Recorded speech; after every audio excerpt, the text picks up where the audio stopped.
The K9 sat beside the SEAL's body for 6 hours, until the rookie nurse showed her tattoo.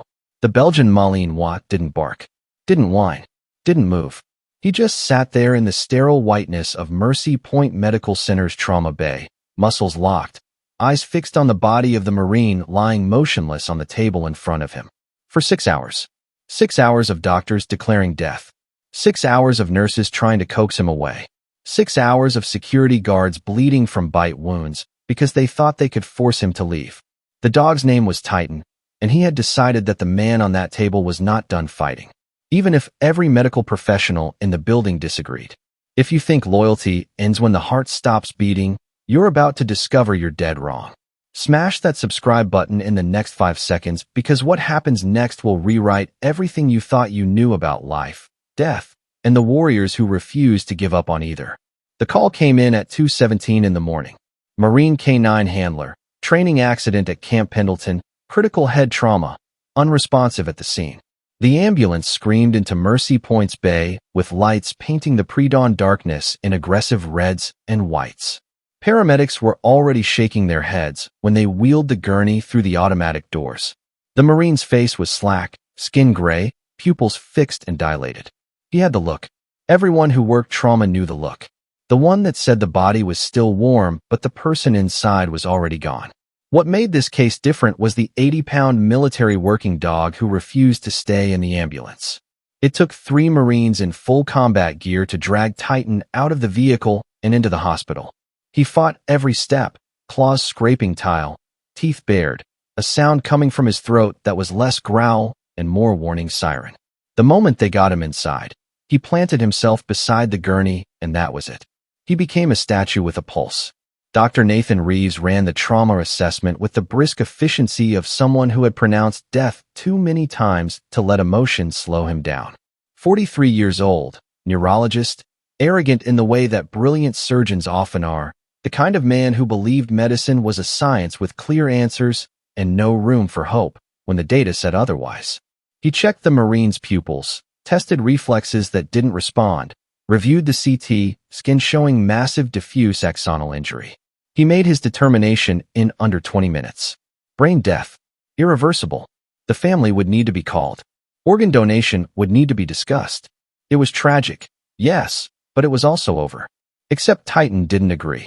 When the first nurse tried to disconnect the monitoring equipment, the dog moved faster than anything that size should be able to move. He didn't bite her.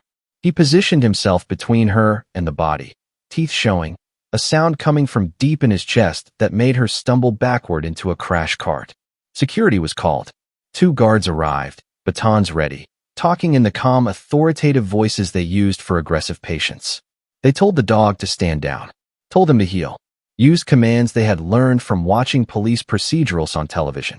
Titan responded by lunging at the first guard who got within 3 feet of the Marine.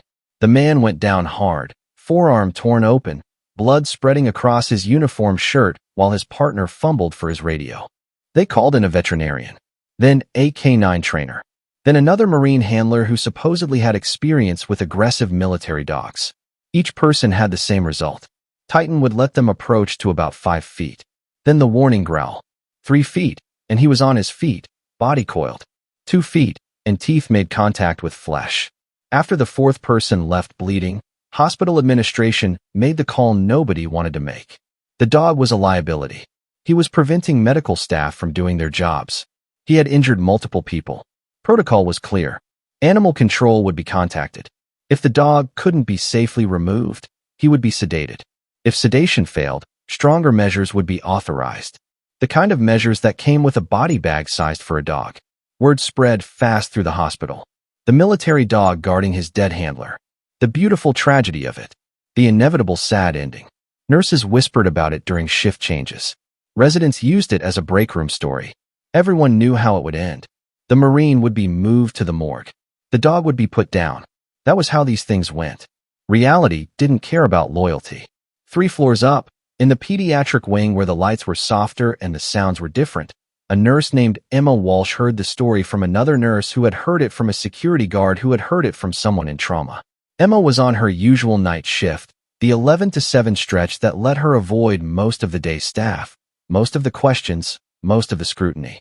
She was 34 years old with blonde hair usually pulled back in a simple ponytail, quiet to the point that some people forgot she was in the room, competent enough that nobody questioned her work, but unremarkable enough that nobody looked too closely at who she was or where she had come from. She had been working at Mercy Point for 18 months. Nobody knew her real name wasn't Emma Walsh. Nobody knew she hadn't always been a pediatric nurse. Nobody knew anything about her except that she showed up on time, did her job, and limped slightly when she walked, favoring her left leg in a way she tried to hide, but couldn't quite manage. She was restocking a supply cart when she heard the story. Military dog. Dead Marine. Trauma bay on the first floor. Her hand stopped moving. The gauze package she was holding dropped back into the cart with a soft sound that nobody else heard. Emma Walsh stood very still for approximately 5 seconds. Then she was moving toward the elevator, not running because running drew attention, but walking with purpose, with destination, with something in her posture that would have surprised anyone who had ever worked a shift with quiet, unremarkable Emma. She took the elevator down to the first floor, walked through corridors she had no business being in. Nobody stopped her. The hospital was understaffed at night, and a nurse in scrubs moving with confidence could go almost anywhere without question. She reached the trauma bay and looked through the window in the door. The Marine on the table was young, maybe 26. Dark hair, strong jaw, athletic build, even in stillness. She couldn't see his face clearly from this angle, but she could see the dog. Titan sat at perfect attention, body angled so he could see both the Marine and the door, ears forward, eyes alert despite 6 hours without food or water or rest. Emma stared at the dog for a long time. Then she looked at the Marine again. Something about the shape of his face, the width of his shoulders, the way his hair fell even in unconsciousness. Her hand went to her own left wrist, hidden under her long-sleeved scrub top. Under the fabric was a tattoo she kept covered, a phoenix rising from flames. Below it, in small letters that you could only see if you knew to look, the words that had defined her entire adult life until she walked away. That others may live. She pushed through the door before she could talk herself out of it. The trauma bay was mostly empty now. Dr. Reeves had gone to make phone calls. Most of the nurses had moved on to other patients. Only one resident remained, a young woman updating charts, not even looking at the body on the table because what was the point of watching someone who was already gone? Titan's head snapped toward Emma the moment she entered. His body tensed. That low warning growl started deep in his chest. Emma stopped walking, made no sudden movements, kept her hands visible. She looked directly at the dog and spoke in a voice that was nothing like the soft, uncertain tone she used when she was being Emma Walsh, the pediatric nurse. The voice that came out was command, authority, the voice of someone who had given orders in places where hesitation got people killed. Titan, she said. Still stand. It was a Dutch command. Stand still. Military working dogs were often trained in Dutch or German to prevent random civilians from giving them orders. Emma shouldn't have known that command. Emma Walsh, the pediatric nurse, definitely shouldn't have known that command. But the woman standing in that trauma bay wasn't really Emma Walsh and hadn't been for a long time. Titan's ears went forward. The growling stopped. He sat. Didn't relax, but sat, watching her with intense focus. Emma took one slow step forward, then another. The resident at the computer finally looked up, eyes going wide. "Ma'am, you can't," she started to say. Emma ignored her. 3 more steps. She was within the 5-foot boundary now, the place where every other person had been warned back or attacked. Titan watched, but didn't move. Emma knelt slowly, bringing herself to the dog's eye level. She reached up and pulled back the left sleeve of her scrub top. On her inner wrist, faded but unmistakable, was a tattoo. Not the phoenix. Something else. A tattoo that matched one on the unconscious Marine's chest, though nobody in this hospital knew that yet. A dagger pointed down with the number 7. The insignia of Marine Raider Battalion 7. Titan saw the tattoo and everything about him changed. The tension bled out of his muscles. His tail moved once, a single uncertain wag. He leaned forward and pressed his forehead against Emma's hand, a gesture of recognition, of trust, of something deeper than training. Emma's eyes moved from the dog to the Marine on the table. She placed her other hand on the side of the Marine's neck, fingers finding the carotid pulse point with the practiced ease of someone who had done this 10,000 times in conditions far worse than a clean American hospital. Her fingers pressed in, counted, watched the monitor, looked at the pupils that Dr. Reeves had already checked, watched for the thing that everyone else had missed because they weren't looking for it. They were looking for death. She was looking for the trap, the physiological shutdown that combat training could trigger in the right circumstances. The thing she had seen exactly twice before in Marines who had survived unsurvivable situations by turning off everything except the most basic functions. Locked-in syndrome combined with a combat dissociative state. Conscious but unable to respond. Trapped inside a body that appeared dead to everyone except someone who knew what to look for. Emma leaned close to the Marine's ear and spoke so quietly that the resident across the room couldn't hear. "Liam," she whispered, "if you can hear me, if you're in there, I need you to try something. Anything. Move your finger. Twitch your eye. Show me you're fighting." Nothing happened. Emma kept her fingers on his pulse. Felt the steady rhythm. Too steady. Too controlled. Not the chaos of brain death. The discipline of a shutdown. "Liam," she said again, and this time there was something different in her voice. Something that cut through the professional distance. "This is Arya, your sister. I know you think I'm dead. I know they told you I died 3 years ago in that convoy. But I'm here. I'm alive. And I need you to fight like I taught you." She waited. 5 seconds. 10. 15. The resident was moving toward the door, probably going to call security. Emma didn't care. She watched the Marine's face with an intensity that bordered on violence. Then she saw it. The smallest possible movement. A finger. The index finger of his right hand. It moved maybe a millimeter. Most people would have missed it, would have dismissed it as a muscle spasm or post-mortem nerve firing. Emma saw it for what it was. Communication. She looked at Titan and the dog was already staring at the Marine's hand, tail wagging now, that whole body wag that said he had known all along and had been waiting for someone else to figure it out. The door burst open. Dr. Reeves walked in, coffee in hand, talking into his phone. He saw Emma kneeling beside his patient, and the coffee cup slipped from his fingers. It hit the tile and shattered, brown liquid spreading across white floor. He was staring at Emma's face. Not at the tattoo. At her face. Because Dr. Nathan Reeves had served in the Navy before medical school. Had done 2 tours attached to Marine units. And he had seen this woman before. 3 years ago in a classified after-action report. In photographs from a convoy attack that left 7 Marines dead and 1 missing presumed Kia. Captain Arya Cross. Marine Raider medic. Silver Star recipient. The woman who wasn't supposed to be alive. And definitely wasn't supposed to be working as a pediatric nurse in a civilian hospital in San Diego. Dr. Reeves stood frozen in the doorway, coffee spreading across the floor in a dark pool that nobody was paying attention to. His mouth opened and closed twice before any sound came out. "You're dead," he finally managed. "I saw the report. Convoy attack, Helmand Province, 7 Kia, 1 body never recovered. Captain Arya Cross. They gave you a memorial service. Your brother was there. Your mother. I was there." Emma didn't stand up. She kept her hand on Liam's pulse, kept her eyes on his finger. "That was the point," she said flatly. "Make it believable enough that nobody looks too hard."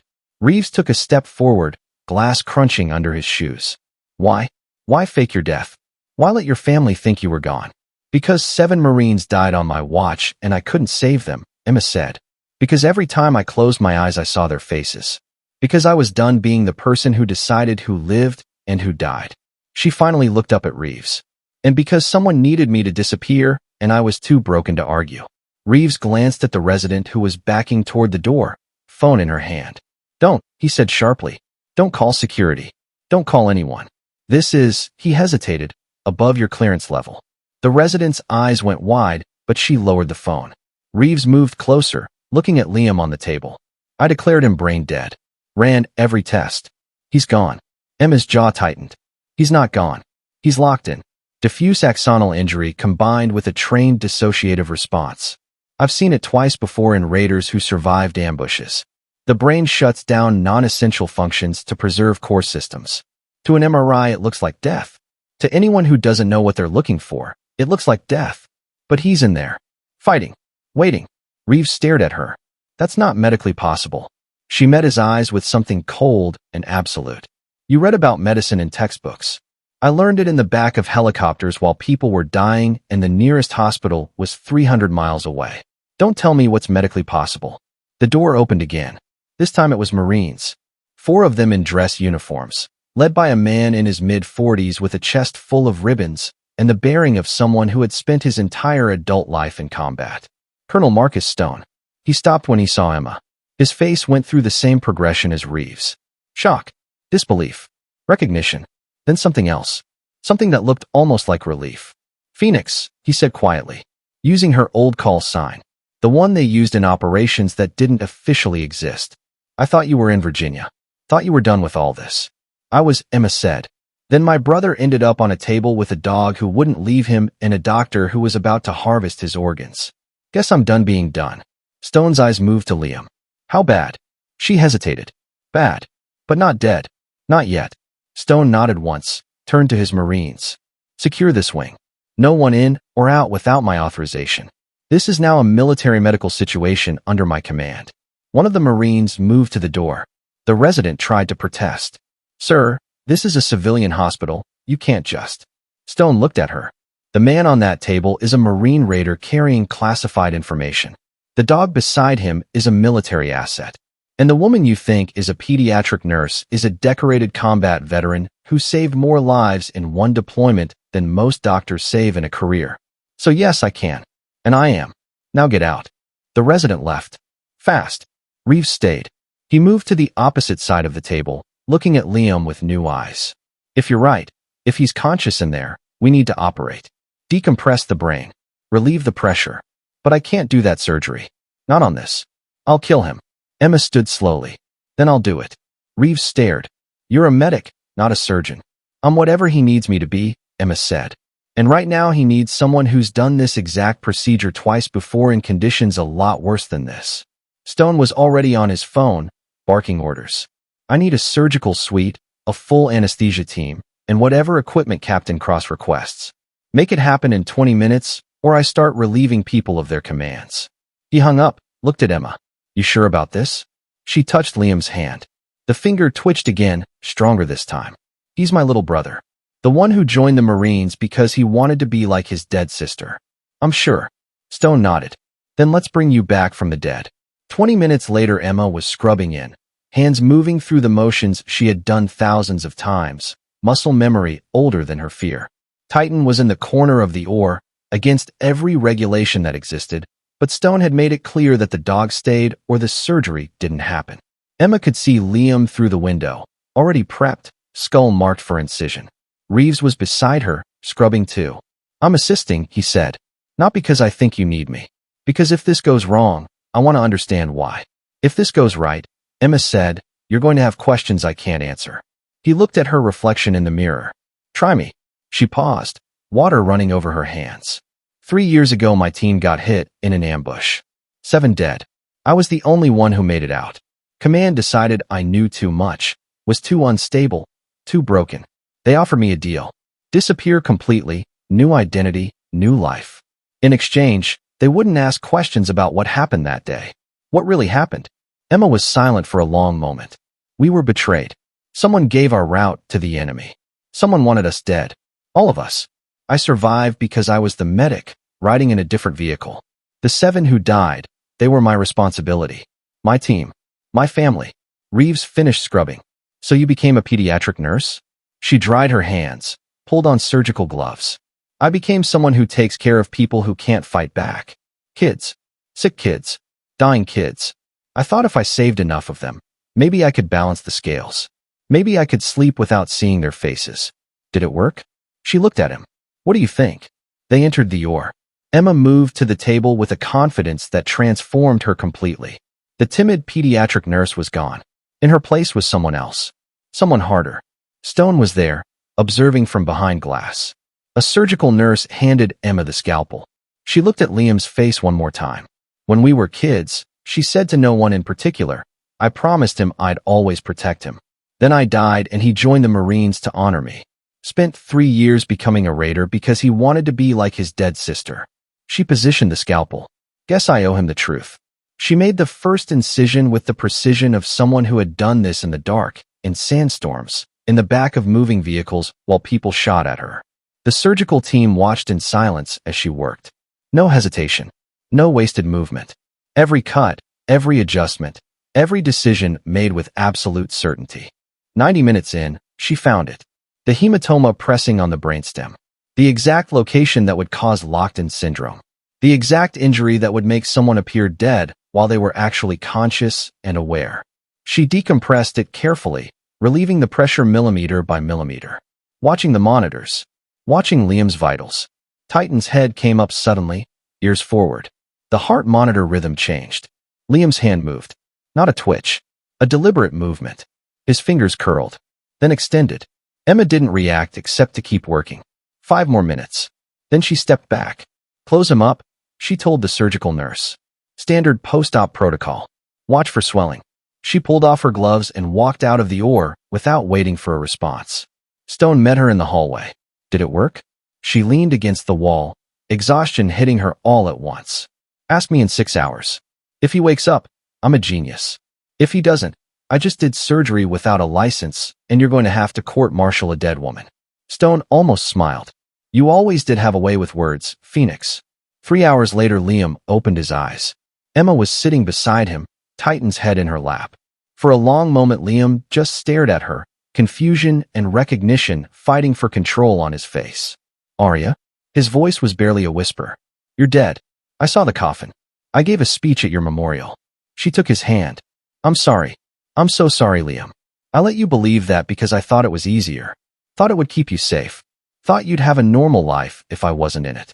His eyes filled with tears. You let me grieve you. For 3 years. Why? Because I failed, she said. Because I got 7 Marines killed and I couldn't live with being the hero everyone said I was. So I became nobody. A ghost. Someone who didn't have to carry that weight. Liam's grip tightened on her hand. You didn't fail. You saved 12 others that day. I read the real report. Stone showed it to me when I made Raider. You held off an entire enemy company for 40 minutes while evacuating the wounded. You're the reason anyone survived. She looked away. 7 didn't. That's all that matters to me. Liam pulled her hand closer. Then you're going to hate what I have to tell you.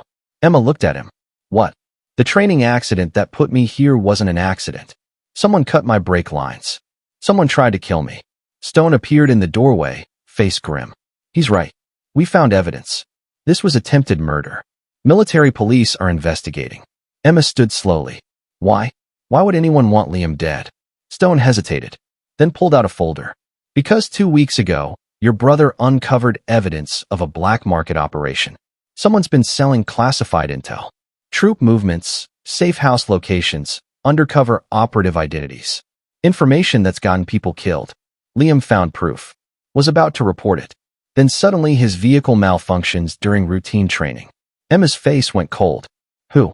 We don't know yet, Stone said. But whoever it is, they're high-ranking. They have access. They have resources. And now they know Liam survived. Which means they'll try again. Emma looked at her brother.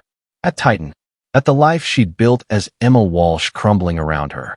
Then I guess Emma Walsh is about to have a very bad week, she said. Stone raised an eyebrow. What are you thinking? She checked the pistol she'd taken from one of Stone's Marines without him noticing. I'm thinking whoever came after my brother just made the worst mistake of their life. Because they brought Phoenix back. And Phoenix doesn't lose family twice. Stone made a phone call, and 20 minutes later the hospital room was transformed into a tactical operations center. 2 Marines stood guard outside.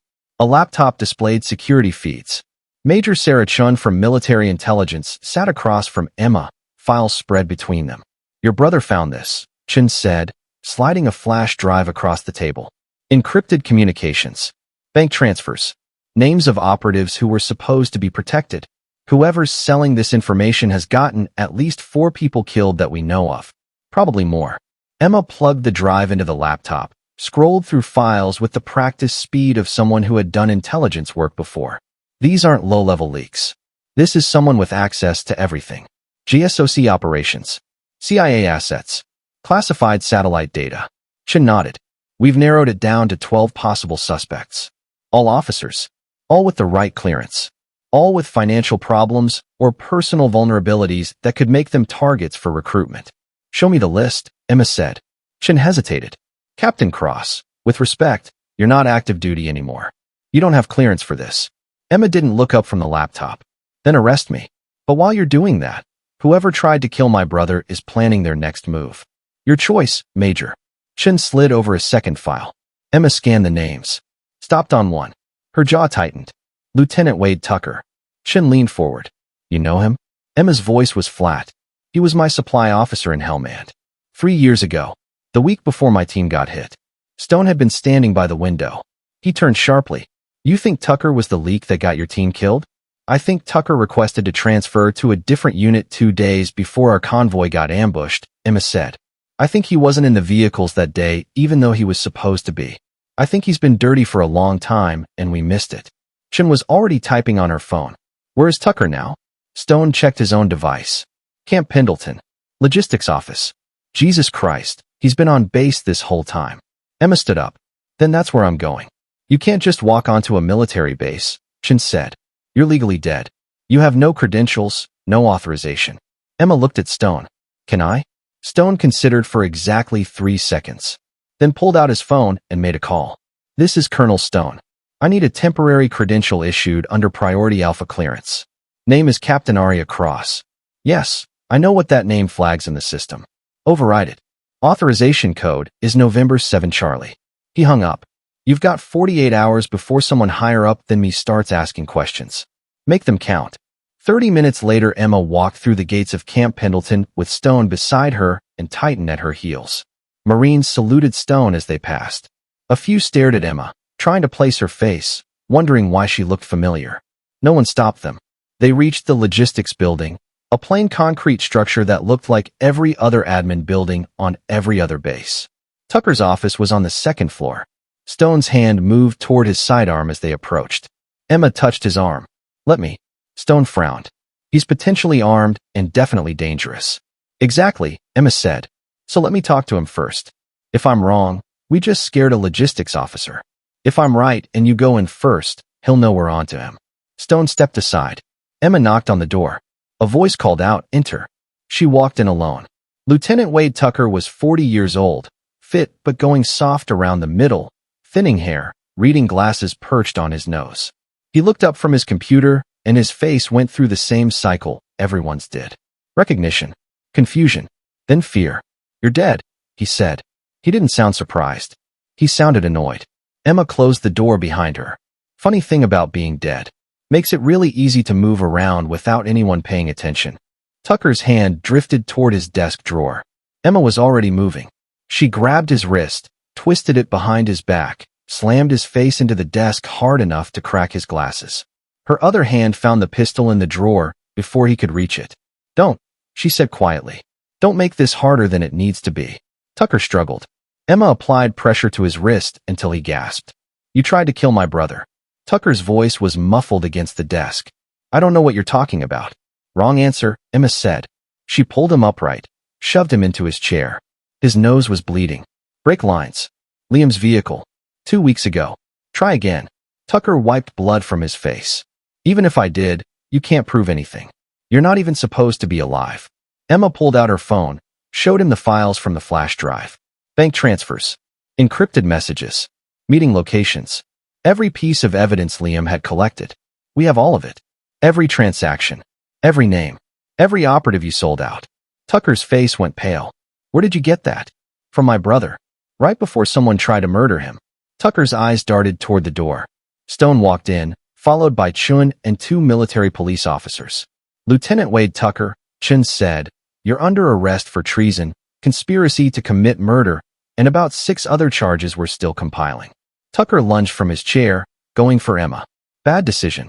She sidestepped, drove her elbow into his temple, dropped him to the floor in under 2 seconds. The MPs moved in with restraints. Tucker was screaming now. You can't do this. I have rights. I have connections. You don't know who you're dealing with. Emma knelt beside him. You're right. I don't know who you're working for, but I'm going to find out. And when I do, they're going to wish you'd kept your mouth shut. Tucker spat blood. You think I'm scared of you? You're nothing. A dead woman playing soldier. Emma smiled. It wasn't a nice smile. Then you should be terrified. Because dead women don't have anything to lose. They dragged Tucker out.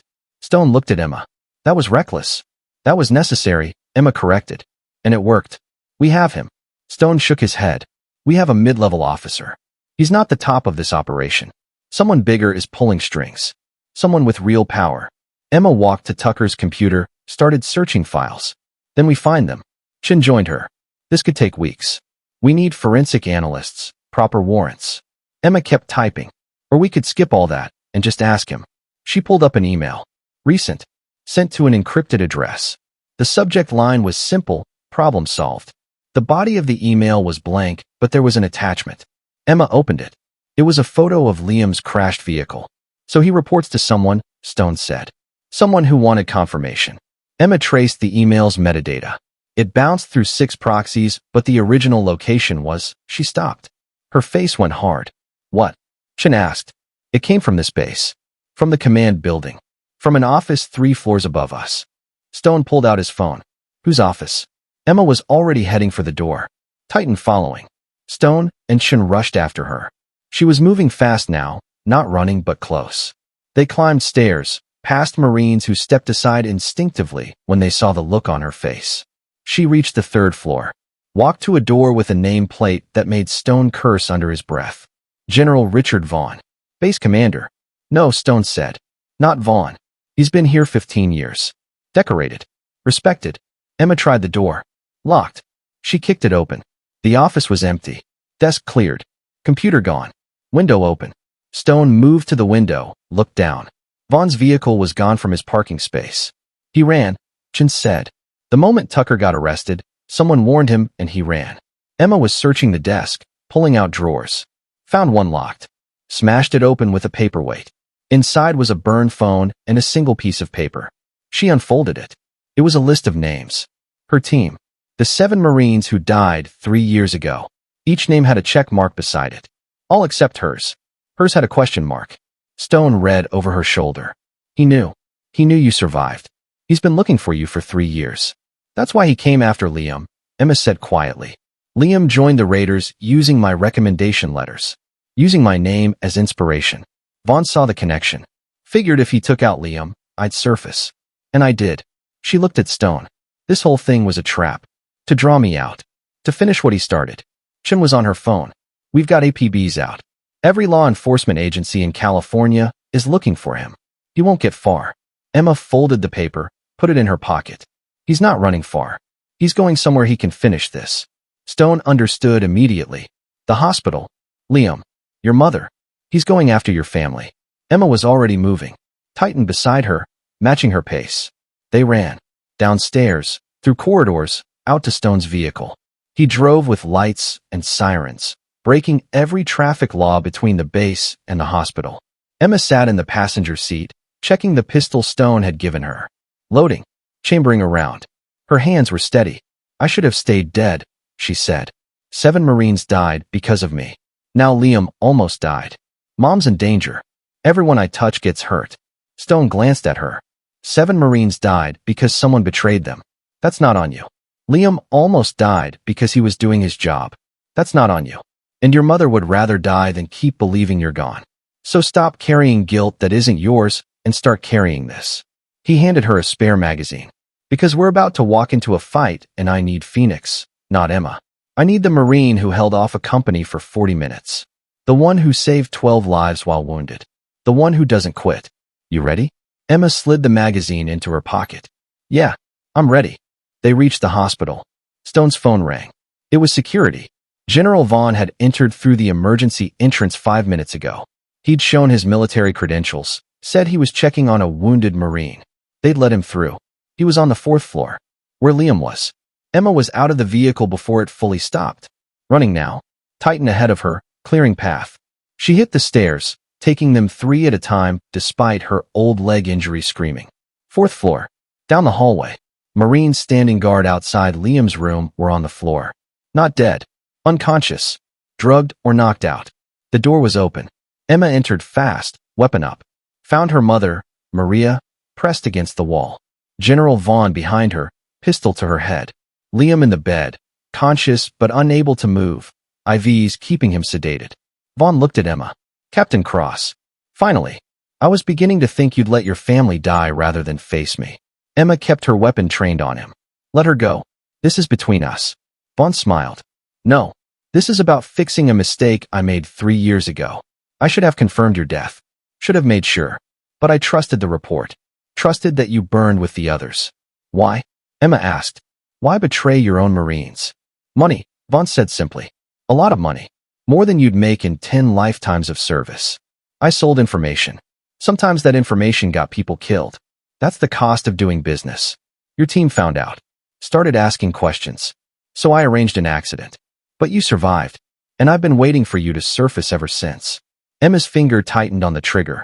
You kill my mother, I kill you. Simple math. Vaughn pressed the gun harder against Maria's head. You shoot me, my finger pulls this trigger reflexively. She dies anyway. Mexican standoff. Except I'm willing to die. Are you willing to let her die? Emma didn't hesitate. She shifted her aim 3 inches left and fired. The bullet hit Vaughn's shoulder. His gun hand dropped. Maria threw herself sideways. Emma fired again. Hit his gun hand. The weapon fell. Vaughn lunged for it. Titan was faster.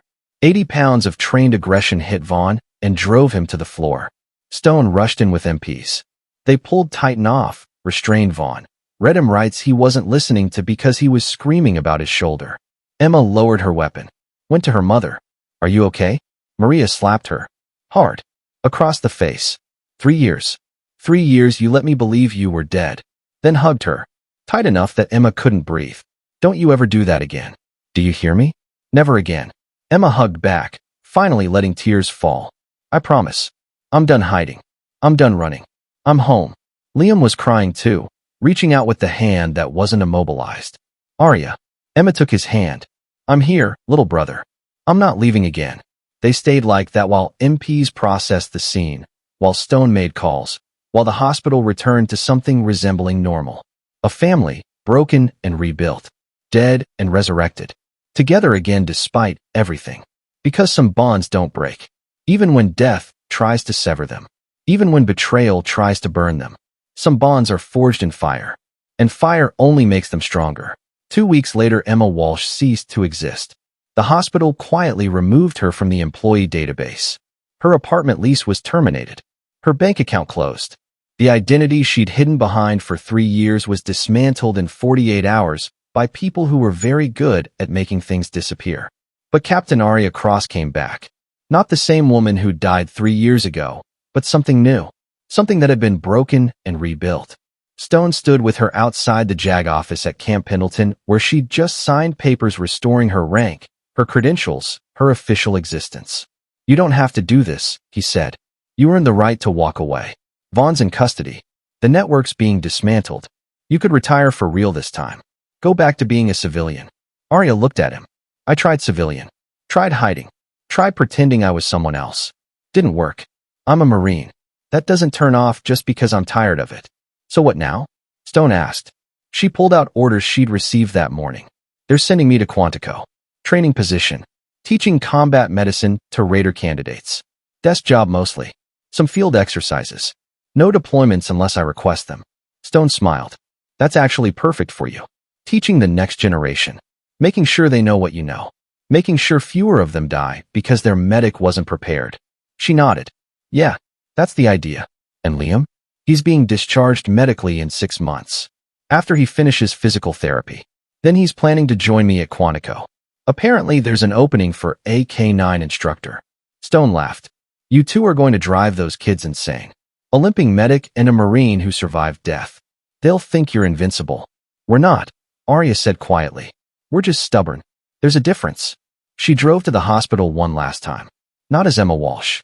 As Arya Cross, wearing her uniform, rank insignia visible, walking with her head up. The staff stared. Some recognized her. Others just saw a decorated Marine and stepped aside respectfully. She went to the pediatric wing. Found the nurses she'd worked with for 18 months.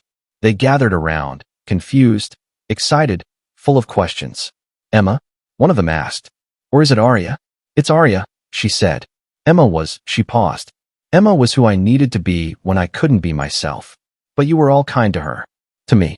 You treated me like family, even when I was hiding. Thank you. A young nurse, the one who'd trained under Emma, stepped forward. You saved that Marine's life. Everyone's talking about it.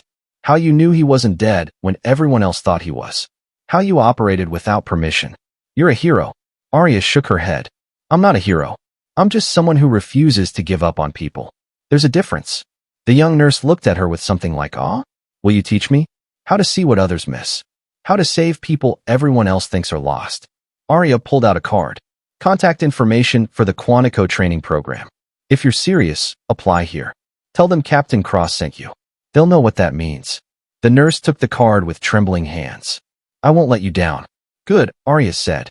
Because the next generation needs people like you. People who care enough to look twice. Who don't give up just because the odds are bad. Who fight for every life like it's the only one that matters. She visited Liam before she left. He was sitting up in bed, most of the tubes and wires gone, Titan asleep on the floor beside him. Mom had just left to get coffee. They were alone for the first time since everything exploded. You're leaving, Liam said. It wasn't a question. Yeah, orders came through. I ship out next week. He nodded. Good. You belong in uniform. Not hiding in pediatrics. She sat in the chair beside his bed. I'm sorry. For leaving. For letting you think I was dead. For not being there when you needed me. Liam reached out, took her hand. You saved my life. You came back from the dead to save me. We're even. She smiled through tears. We're not even close to even. You joined the Marines because of me. Put your life on the line because you wanted to honor a dead sister. That's on me. He squeezed her hand. I joined because you inspired me. Because you showed me what it meant to serve something bigger than yourself. Dead or alive, that doesn't change. You're still my hero, Arya. Always have been. Always will be. They sat in comfortable silence. Then Liam said quietly, they're offering me a medical discharge. Full benefits. Honorable. I could take it and walk away. But I don't want to. I want to stay in. Finish my contract. Maybe re-enlist after. Keep doing what we do. Arya studied his face. You almost died. Someone tried to kill you. Most people would run from that. Most people aren't us, Liam said. We're the ones who run toward the fire. Remember? You taught me that.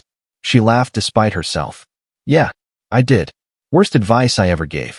Best advice you ever gave, he corrected. Because it's true. We don't run from danger. We run toward it. Because someone has to. Because if we don't, who will? 6 months later, Arya stood in front of a classroom at Quantico. 30 Marine Raider candidates sat in front of her, eager, nervous, trying to look tough. She could see the fear underneath. The uncertainty. The question they were all asking themselves. Am I good enough for this? She understood that question intimately. Good morning, she said. I'm Captain Arya Cross. For the next 12 weeks, I'm going to teach you how to keep people alive in situations where death is the expected outcome. Some of you will wash out. Some of you will decide this isn't for you. That's fine. Better to know now than in the field when lives depend on you. But for those who stay, I'm going to show you what's possible when you refuse to quit. When you refuse to accept that someone's too far gone. When you decide that every life matters and you're willing to fight like hell to prove it. She pulled up a slide. Photo of her old team. 7 faces. Young. Smiling. Dead. 3 years ago these Marines died, she said. Her voice steady.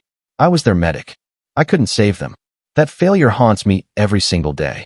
And it should.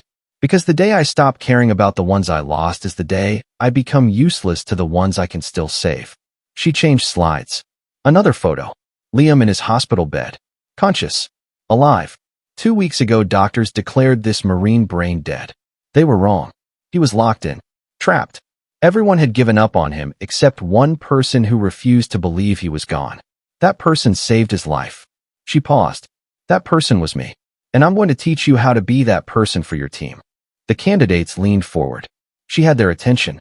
Here's what you need to understand, Arya continued. Medicine isn't about memorizing protocols and following textbooks. It's about seeing what others miss.